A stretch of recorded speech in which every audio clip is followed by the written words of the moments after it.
उत्तराध्ययन के अध्याय 32 प्रमाद स्थान के दूसरे भाग में हम सुनते हैं श्लोक 48 से 111 तक के हिंदी अनुवाद।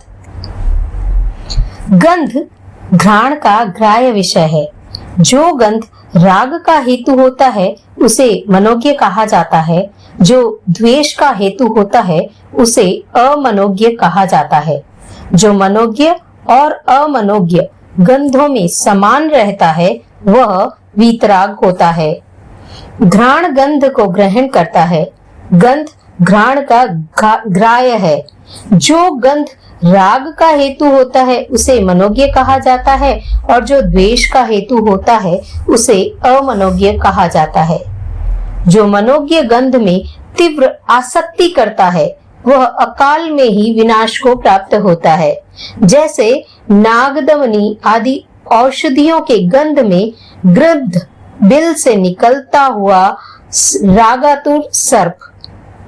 जो अमनोज्ञ गंध में तीव्र द्वेष करता है वह अपने दुर्दुम दोष से उसी क्षण दुख को प्राप्त होता है। गंध उसका कोई अपराध नहीं करता। जो मनोहर गंध में एकांत अनुरक्त होता है और अमनोहर गंध में द्वेष करता है वह अज्ञानी दुखात्मक पीड़ा को प्राप्त होता है। इसलिए विरक्त मुनि उनमें लिप्त नहीं होता। मनोज्ञ गंध की अभिलाषा के पीछे चलने वाला पुरुष अनेक प्रकार के त्रस स्थावर जीवों की हिंसा करता है। अपने प्रयोजन को प्रधान मानने वाला वह क्लेश युक्त अज्ञानी पुरुष नाना प्रकार के उन चराचर जीवों को परितप्त और पीड़ित करता है। गंध में अनुराग और ममत्व का भाव होने के कारण मनुष्य उसका उत्पादन, रक्षण और व्यापार करता है। उसका व्यय और वियोग होता है। इन सब में उसे सुख कहाँ है और क्या उसके उपभोग काल में भी उसे अतृप्ति ही होती है? जो गंध में अतृप्त होता है और उसके परिग्रहण में आसक्त उपसक्त होता है उसे संतुष्टि नहीं मिलती। वह असंतुष्टि के दोष से दुखी और लोभग्रस्त होकर दूसरे की गंधवान वस्तुएं चुरा लेता है। वह तृष्णा से पराजित होकर चोरी करता है और गंध परिग्रहण में अतृप्त होता है। अतृप्ति दोष के कारण उसके माया मृषा की वृद्धि होती है। माया मृषा का प्रयोग करने पर भी वह दुख से मुक्त नहीं होता। असत्य बोलने के पश्चात पहले और बोलते समय वह दुखी होता है। उसका पर्यवसान भी दुखमय होता है। इस प्रकार वह गंध से अतृप्त होकर चोरी करता हुआ दुखी और आश्रयहीन हो जाता है।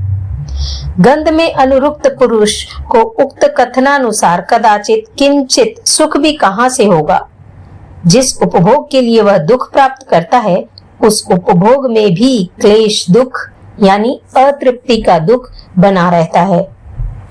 इस प्रकार जो गंध में द्वेष रखता है वह उत्तरोत्तर अनेक दुखों को प्राप्त होता है। प्रद्वेष युक्त चित्त वाला व्यक्ति कर्म का बंध करता है। वही परिणाम काल में उसके लिए दुख का हेतु बनता है। गंध में विरक्त मनुष्य शोक मुक्त बन जाता है। जैसे कमलिनी का पत्र जल में लिप्त नहीं होता वैसे ही वह संसार में रहकर अनेक दुखों की परंपरा से लिप्त नहीं होता। रस रसना का ग्राह्य विषय है। जो रस राग का हेतु होता है उसे मनोज्ञ कहा जाता है।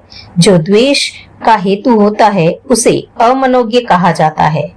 जो मनोज्ञ और अमनोज्ञ रसों में समान रहता है वह वीतराग होता है। रसना रस का ग्रहण करती है।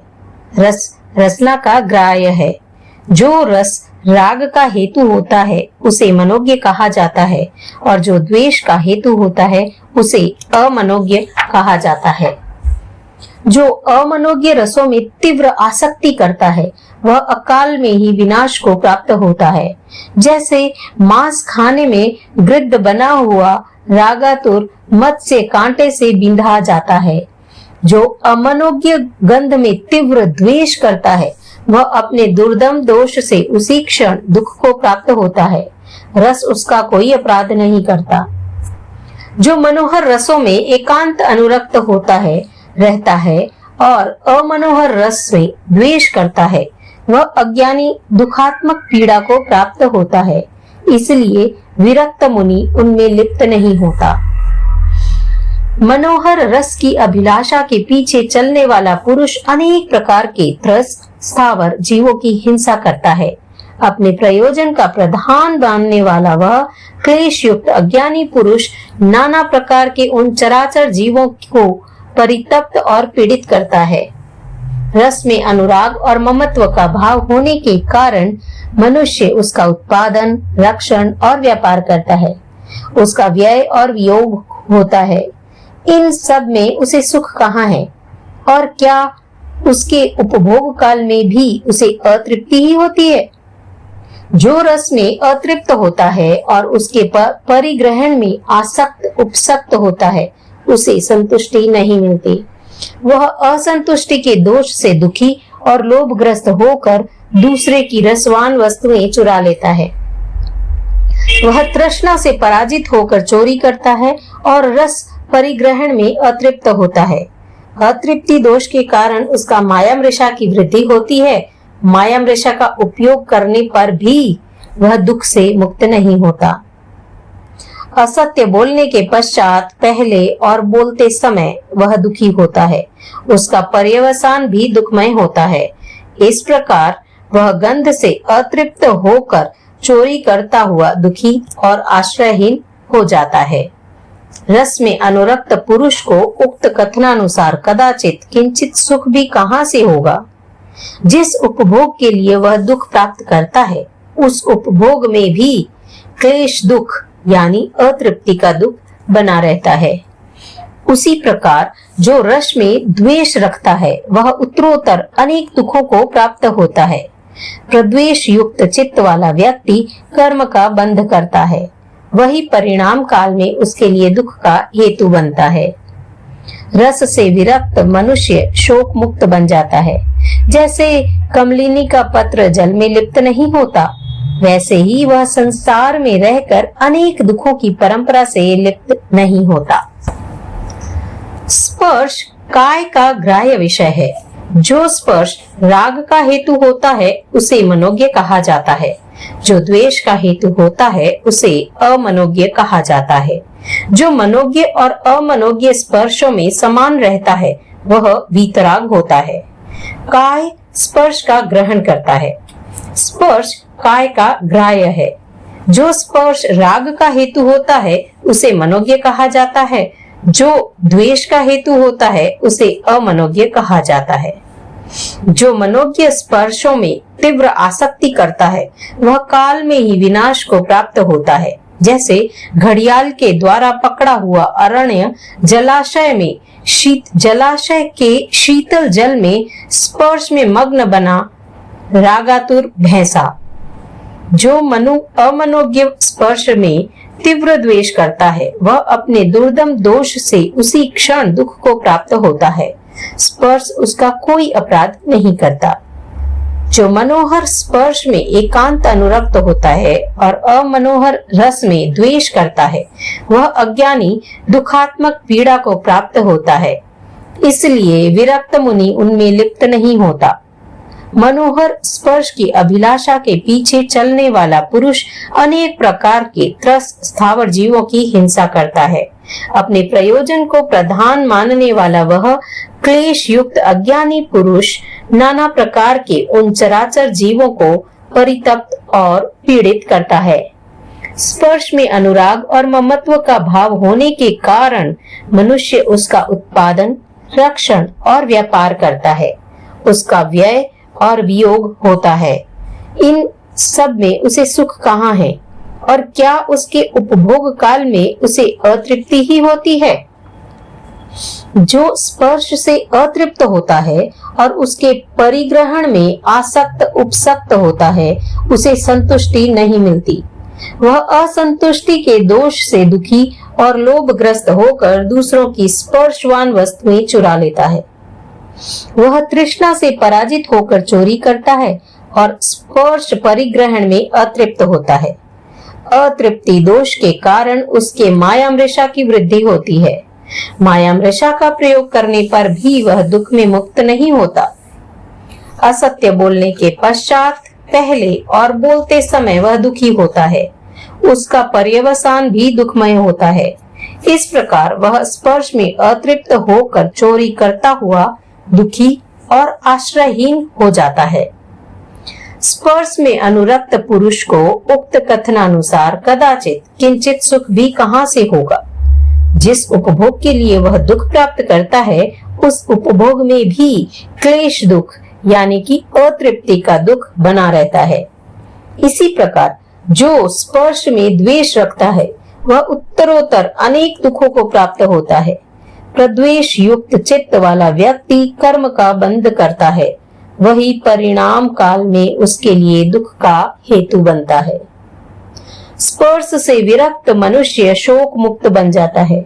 जैसे कमलिनी का पत्र जल में लिप्त नहीं होता, वैसे ही वह संसार में रहकर अनेक दुखों की परंपरा से लिप्त नहीं होता। भाव भाव मन का ग्राह्य विषय है। जो भाव राग का हेतु होता है उसे मनोज्ञ कहा जाता है। जो द्वेष का हेतु होता है उसे अमनोज्ञ कहा जाता है। जो मनोज्ञ और अमनोज्ञ भावों में समान रहता है वह वीतराग होता है। मन भाव का ग्रहण करता है और भाव मन का ग्राह्य है। जो भाव राग का हेतु होता है उसे मनोज्ञ कहा जाता है। जो द्वेष का हेतु होता है उसे अमनोज्ञ कहा जाता है। जो मनोज्ञ भावों में तीव्र आसक्ति करता है वह अकाल में ही विनाश को प्राप्त करता है। जैसे हथिनी के पथ में आकृष्ट काम गुणों में गृद्ध बना हुआ रागातुर हाथी। जो अमनोज्ञ गंध में तीव्र द्वेष करता है वह अपने दुर्दम दोष से उसी क्षण दुख को प्राप्त होता है। भाव उसका कोई अपराध नहीं करता। जो मनोहर भाव में एकांत अनुरक्त रहता है और अमनोहर भाव में द्वेष करता है वह अज्ञानी दुखात्मक पीड़ा को प्राप्त होता है। इसलिए विरक्त मुनि उनमें लिप्त नहीं होता। मनोहर भाव की अभिलाषा के पीछे चलने वाला पुरुष अनेक प्रकार के त्रस्त स्थावर जीवों की हिंसा करता है। अपने प्रयोजन को प्रधान मानने वाला वह क्लेश युक्त अज्ञानी पुरुष नाना प्रकार के उन चराचर जीवों को परितप्त और पीड़ित करता है। भाव में अनुराग और ममत्व का भाव होने के कारण मनुष्य उसका उत्पादन, रक्षण और व्यापार करता है। उसका व्यय और वियोग होता है। इन सब में उसे सुख कहाँ है और क्या उसके उपभोग काल में भी उसे अतृप्ति ही होती है। जो भाव में अतृप्त होता है और उसके परिग्रहण में आसक्त उपसक्त होता है उसे संतुष्टि नहीं मिलती। वह असंतुष्टि के दोषों से दुखी और लोभग्रस्त होकर दूसरों की वस्तुएं चुरा लेता है। वह तृष्णा से पराजित होकर चोरी करता है और भाव परिग्रहण में अतृप्त होता है। अतृप्ति दोष के कारण उसके मायामृषा की वृद्धि होती है। मायामृषा के प्रयोग करने पर भी वह दुख से मुक्त नहीं होता। असत्य बोलने के पश्चात, पहले और बोलते समय वह दुखी होता है। उसका पर्यवसान भी दुखमय होता है। इस प्रकार वह भाव में अतृप्त होकर चोरी करता हुआ दुखी और आश्रयहीन हो जाता है। भाव में अनुरक्त पुरुष को उक्त कथनानुसार कदाचित किंचित सुख भी कहां से होगा। जिस उपभोग के लिए वह दुख प्राप्त करता है उस उपभोग में भी क्लेश दुख यानी अतृप्ति का दुख बना रहता है। इसी प्रकार जो भाव में द्वेष रखता है वह उत्तरोत्तर अनेक दुखों को प्राप्त होता है।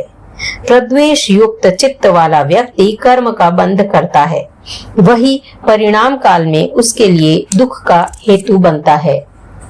भाव में विरक्त मनुष्य शोक मुक्त बन जाता है। जैसे कमलिनी का पत्र जल से लिप्त नहीं होता, वैसे ही वह संसार में रहकर अनेक दुखों की परंपरा से लिप्त नहीं होता। इसी प्रकार इंद्रिय और मन के विषय रागी मनुष्य के लिए दुख के हेतु होते हैं। वे वीतराग के लिए कभी किंचित भी दुखदायी नहीं होते। काम भोग समता के हेतु भी नहीं होते और विकार के हेतु भी नहीं होते। जो पुरुष उनके प्रति द्वेष या राग करता है वह तद विषयक मोह के कारण विकार को प्राप्त होता है। जो काम गुणों से आसक्त होता है वह क्रोध, मान, माया, लोभ, जुगुप्सा, अरति, रति, हास्य, भय, शोक, पुरुष वेद, स्त्रीवेद, नपुंसक वेद आदि विविध भावों को, इस प्रकार अनेक प्रकार के विकारों को और उनसे उत्पन्न अन्य परिणामों को प्राप्त होता है और वह करुणास्पद, दीन, लज्जित और अप्रिय बन जाता है। यह मेरी शारीरिक सेवा करेगा, इस लिप्सा से कल्प यानी योग्य शिष्य की भी इच्छा न करें, तपस्या के प्रभाव यानी लब्धि आदि की इच्छा न करें और तप का प्रभाव न होने पर पश्चाताप न करें। जो ऐसी इच्छा करता है वह इंद्रिय रूप चोरों का वशवर्ती बना हुआ अपरिमित प्रकार के विकारों को प्राप्त होता है। विकारों की प्राप्ति के पश्चात उसके समक्ष उसे मोह महार्णव महारणव में डूबने वाले विषय सेवन के प्रयोजन उपस्थित होते हैं। वह फिर सुख की प्राप्ति और दुख के विनाश के लिए अनुरक्त बनकर उन प्रयोजनों की पूर्ति के लिए उद्यम करता है। जितने प्रकार के शब्द आदि इंद्रिय विषय हैं, वे सब विरक्त मनुष्य के मन में मनोज्ञता या अमनोज्ञता उत्पन्न नहीं करती। इसी प्रकार जो समता को प्राप्त हो जाता है उसके संकल्प और विकल्प नष्ट हो जाते हैं। जो अर्थों इंद्रिय विषयों का संकल्प नहीं करता उसके काम गुणों में होने वाली तृष्णा प्रक्षीण हो जाती है। फिर वह वीतराग सब दिशाओं में कृतकृत्य होकर क्षण भर में ज्ञानावरणीय कर्म को क्षीण कर देता है। उसी प्रकार जो कर्म दर्शन का आवरण करता है और जो कर्म अंतराय यानी विघ्न करता है उसे दर्शनावरणीय और अंतराय कर्म को क्षीण कर देता है। तत्पश्चात वह सब कुछ जानता और देखता है तथा मोह और अंतराय रहित हो जाता है। अंत में वह आश्रव रहित और ध्यान के द्वारा समाधि में लीन और शुद्ध होकर आयुष्य का क्षय होते ही मोक्ष को प्राप्त कर लेता है। जो इस जीव की निरंतर पीड़ित करता है उस अशेष दुख और दीर्घकालीन कर्म रोग से वह मुक्त हो जाता है। इसलिए वह प्रशंसनीय, अत्यंत सुखी और कृतार्थ हो जाता है। मैंने अनादिकालीन सब दुखों से मुक्त होने का मार्ग बताया है। उसे स्वीकार कर जीव क्रमशः अत्यंत सुखी हो जाते हैं, ऐसा मैं कहता हूँ।